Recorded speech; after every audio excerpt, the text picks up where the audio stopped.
संपूर्ण भारतवर्ष में लागू कर दिया गया कि हिंदी हमारी राजभाषा होनी चाहिए। उसके बाद दिन आया 14 सितंबर 1953। तब से ही प्रतिवर्ष हम हिंदी दिवस मनाने लगे। इसके बाद जब बात आती है कि हिंदी दिवस की अगर महत्वता हमें विश्व स्तर पर दिलानी है तो 10 जनवरी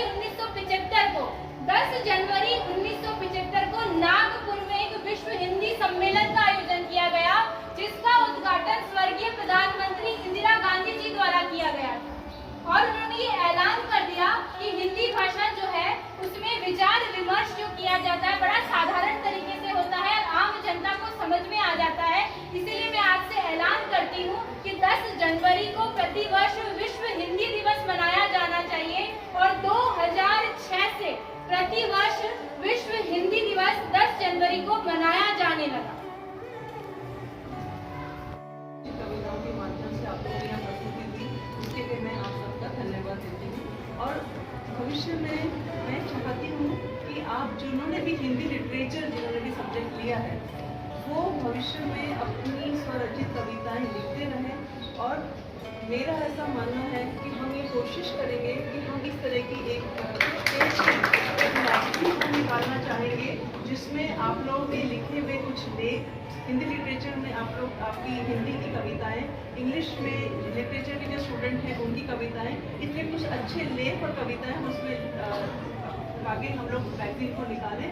तो ये तभी संभव हो पाएगा कि आप लोग इस तरह की अपना स्वरचित जो है इस आप लोग लिखते रहेंगे और अपने टीचर से गाइडेंस लेते रहेंगे, क्योंकि लिटरेचर का विद्यार्थी है और खुद अपने हाथ से चीज़ें नहीं लिखे तो हमारा लिटरेचर सब्जेक्ट लेने का कोई फायदा नहीं होगा। अब हमारा यहाँ हिंदी दिवस मनाने के साथ साथ एक कंपटीशन भी हमारा ये था कि हिंदी जो कविताएं जिन बच्चों ने लिखी हैं कुछ उन्होंने इनके बारे में जानकारी भी दी है, तो हमने यहाँ फर्स्ट और सेकंड तो विद्यार्थियों को हमने निकाला है। और ये जो भी हमारे यहाँ पे एक्टिविटीज़ हो रही हैं, जब हमारा एनुअल फंक्शन होगा उस समय इनको सबको सम्मानित किया जाएगा। तो आशु जो है वो प्रथम स्थान के ऊपर रहे हैं।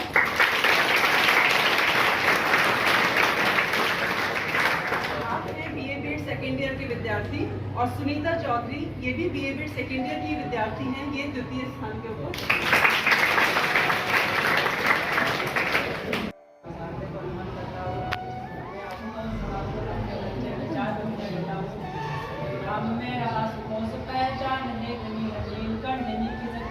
को नमन है, लेखनी है आन मेरी लेखनी है तान मेरी लेखनी में सत्यता की धार को नमन है। माता पिता शारदे की वंदना है, बारंबार प्रेम पुष्प रूपी कंठहार को नमन है। और मेरा ये प्रणाम बारंबार श्रोता कुंभ को है, जिनके स्नेह रूपी उपहार को नमन है। आज यहाँ सब कह रहे हैं कि आज हिंदी दिवस है, लेकिन मेरा मानना है कि ऐसा कौन सा दिन है प्रकृति के दिन है। हमें रोज हिंदी भाषा का प्रयोग करना चाहिए। तो मैंने हिंदी के ऊपर एक कविता लिखी है जो मैं आपको सुनाता हूँ कि संयम तेज तप और ज्ञान का परिधान है हिंदी। संयम तेज तप और ज्ञान का परिधान है हिंदी। हमारे देश के परचम का जो सम्मान है हिंदी। कभी मानव की बोली तो कभी ईमान है हिंदी। हमारी यान है हिंदी, हमारी शान है हिंदी। हमारी यान है हिंदी, हमारी शान है हिंदी। कभी मीरा की भक्ति और कभी मानस की बात, कभी मुक्तक की शैली तो कभी नीति के दोहे हैं। कभी केशव का कौशल और कभी पकड़ निराला है। कभी केशव का कौशल और कभी पकड़ निराला है। कभी तुतलाती बोली और कभी साहित्य का आधार है हिंदी। कभी तुतलाती बोली और कभी साहित्य का आधार है हिंदी। भाषा की इमारत का यूं भाषा की इमारत का यूं अनुपम सार है हिंदी। कभी ये लेखनी के रूप का श्रृंगार है हिंदी। कभी ये लेखनी के रूप का श्रृंगार है हिंदी। कभी है प्रेम की भाषा कभी तकरार है हिंदी।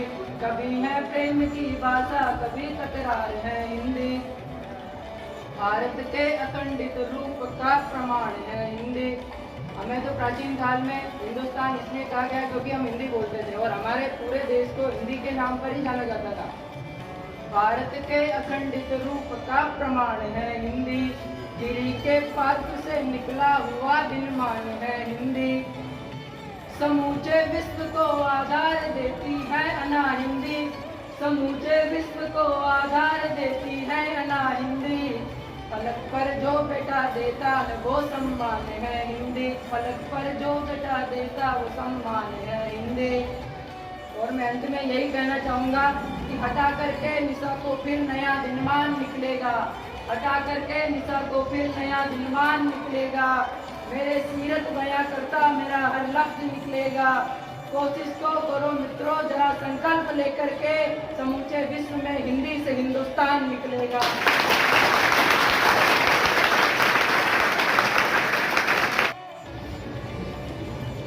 सभी विद्वान साथियों और मित्रों, आप हिंदी प्रेमी हैं और भविष्य में भी बने रहेंगे, ऐसा मेरा मानना है। क्यों बने रहना चाहिए? क्योंकि किसी भी राष्ट्र की अगर उन्नति को अगर हम देखें तो स्वाभाविक है कि वहाँ की जो मातृभाषा और राष्ट्रभाषा है उसने बहुत बड़ी भूमिका निभाई थी। लेकिन हमारे यहाँ पर 1917 में यानी आजादी से पहले विचार किया गया कि भाई हम जो है बहुत सारे अलग अलग तरीकों से प्रयास कर रहे हैं, आजादी हमें मिलेगी इसमें कोई दो राय नहीं। 1917 में कांग्रेस ने जो है ये विचार रखा कि जब हम आजाद हो जाएंगे तब राज्यों का जो गठन होगा वो क्षेत्रीय भाषाओं के आधार पर होगा।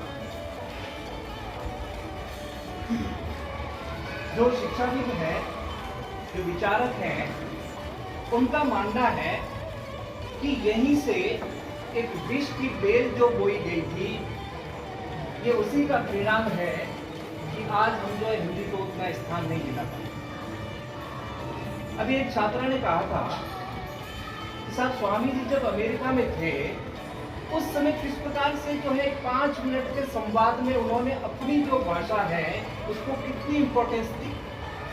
जब अंग्रेज ने ये पूछा हाउ आर यू, तो क्योंकि उन्होंने उनकी अपनी भाषा में पूछा था, स्वामी जी का फर्ज बनता था कि जब उन्होंने अपनी मातृभाषा में पूछा है तो मुझे जो है अपनी मातृभाषा में इसका उत्तर देना चाहिए, और उन्होंने जो है अपनी मातृभाषा में उत्तर दिया। अंग्रेज जो ये समझा कि हो सकता है शायद स्वामी जी को अंग्रेजी नहीं आ रही हो, इसलिए उन्होंने जो है उत्तर हिंदी में ही दे दिया। चलो कोई बात नहीं। इन्होंने बताया कि सर दूसरा प्रश्न उन्होंने पूछा कि आप भारत से अमेरिका आए हो, आपको कैसा लग रहा है? जब उन्होंने उत्तर जो है अंग्रेजी में दिया। ये जो है होती है मात्रा। हम अपनी भाषा को कितना इंपोर्टेंस दे रहे हैं, कितना महत्व दे रहे हैं, ये हम पर निर्भर करता है। लेकिन स्वामी जी की वो जो धारणा थी, वो जो भाव थे, में जो अपनी भाषा को महत्व दिया जाना चाहिए, सम्मान दिया जाना चाहिए, आप चाहे देश की धरती पर है या विदेश की धरती पर।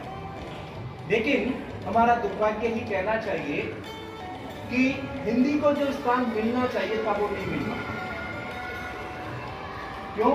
क्योंकि जो राज्यों का गठन किया गया उस समय जो विषय बोई गई थी वो इतनी पनप गई है कि अब उसको नियंत्रित करना बड़ा मुश्किल होता है।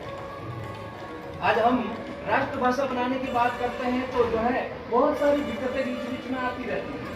स्वाभाविक है कि ये गलती आने वाली पीढ़ी को नहीं दोहरानी चाहिए।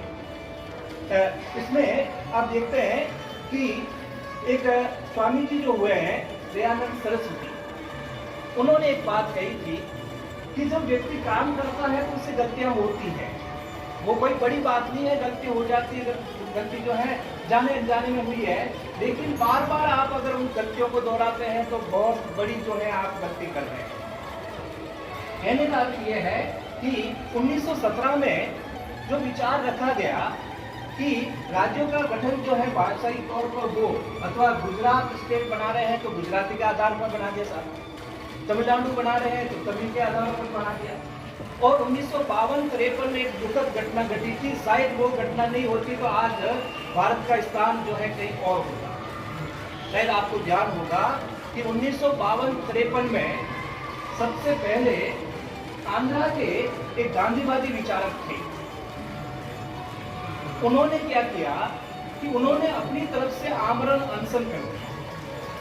ये कहकर किया कि साहब जो है हमारा जो आंध्रा है, हमारी जो भाषा है तेलुगु भाषा, इसके आधार पर जहां जहां जिस क्षेत्र में जो है तेलुगु बोली जाती है इसको आंध्रा नाम देकर के राज्य का गठन कर दिया जाए। और उन्होंने 1952 में आमरण अनशन कर दिया।